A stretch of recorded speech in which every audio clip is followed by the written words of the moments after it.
कहना चाहूँगा कि आईना झूठ नहीं बोलता, मगर अफसोस के देखने वाले सच मानने को तैयार हैं। महोदय, इस अभिभाषण में जनता के असली मुद्दों का जिक्र नहीं हुआ। वहीं कुंभ में जो दर्दनाक हादसा हुआ उसका भी कोई खास जिक्र इस अभिभाषण में नहीं किया गया। निवेश के नाम पर तमाम आंकड़े प्रस्तुत किए गए। तमाम हमारे सत्तापक्षी साथियों ने बताया कितना निवेश आ रहा है, कितना नहीं आ रहा। और पिछले कुछ समय में जो इन्वेस्टर मीट सरकार के द्वारा की गई उसमें हज़ारों हज़ार करोड़ के MOU साइन किए गए, लेकिन ज़मीन पर कोई भी इन्वेस्टमेंट दिखाई नहीं दे रहा। हमारे माननीय राष्ट्रीय अध्यक्ष जी ने जो महाकुंभ में हादसा हुआ उसके लिए लोकसभा में 2 मिनट मौन की मांग की थी, लेकिन स्पीकर महोदय ने इसे इनकार कर दिया। तो मैं वही मांग यहाँ विधानसभा में दोहराता हूँ कि जिन लोगों ने अपनी जान गंवाई उनके लिए 2 मिनट का मौन हम लोग सदन में रखें।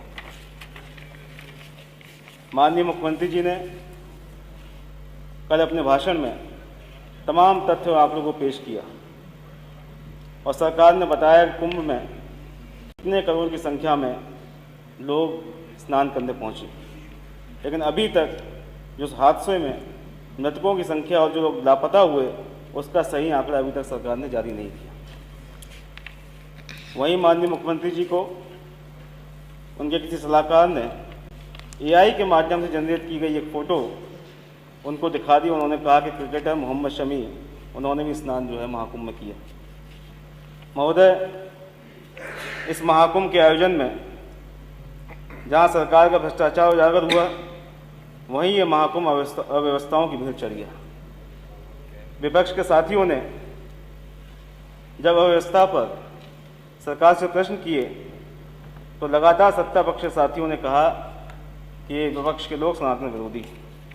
महोदय, कल NGT ने अपनी रिपोर्ट में इस बात को कहा कि त्रिवेणी का जो पानी है इस समय आचमन योग्य नहीं।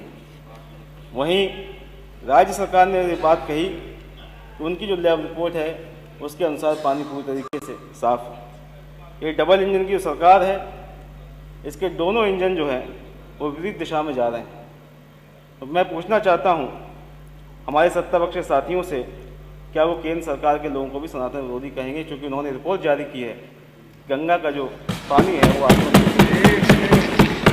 महोदय, ये बात दिल्ली से छपने वाले कई अखबारों में भी इस बात का जिक्र किया गया और कल कई अखबारों ने इस बात को छापा।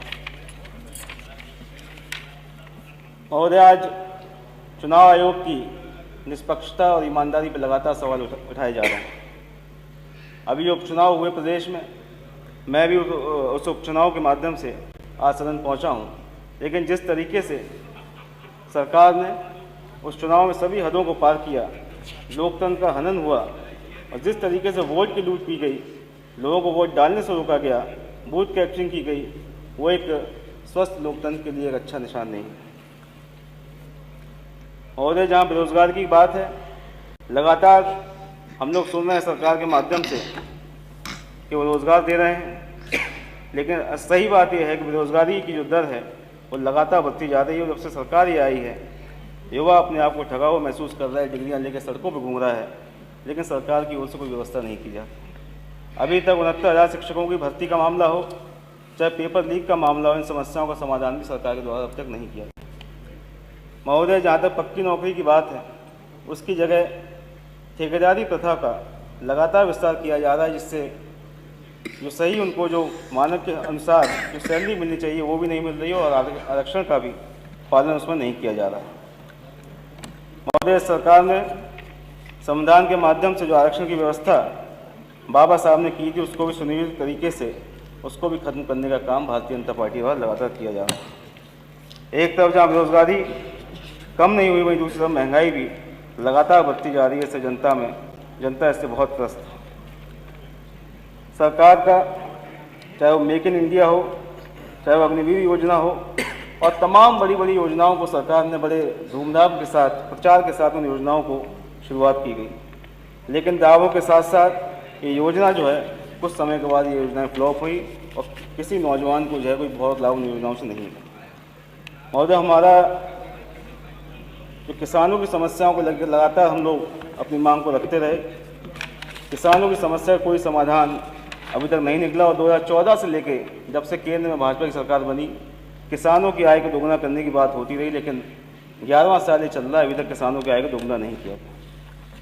आज भी किसान आत्महत्या करने को मजबूर है और जहाँ सरकार के द्वारा बड़े बड़े उद्योगपतियों को अरबों रुपए का कर्जा माफ़ किया गया, वहीं आज भी किसान कुछ हज़ार के कर्ज में अपनी ज़मीन खोने को मजबूर है।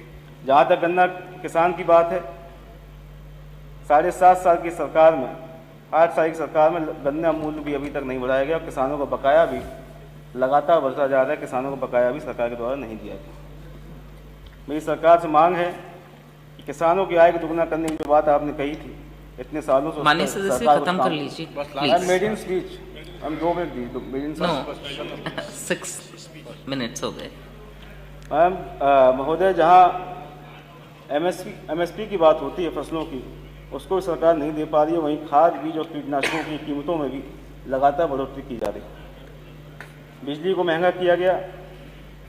छुट्टा पशुओं से आज पूरा प्रदेश परेशान है। जहाँ सांड के हमले में तमाम लोगों की जान जा रही है, वहीं किसान रात भर जाग के अपनी खेतों की रखवाली करने को महोदय आज मजबूर है। जहाँ तक शिक्षा और स्वास्थ्य की बात है, CSC PSC में डॉक्टर नहीं मिल रहे हैं, वहीं जो बड़े अस्पताल हैं वहाँ भी इलाज की समुचित व्यवस्था सरकार के द्वारा नहीं की गई।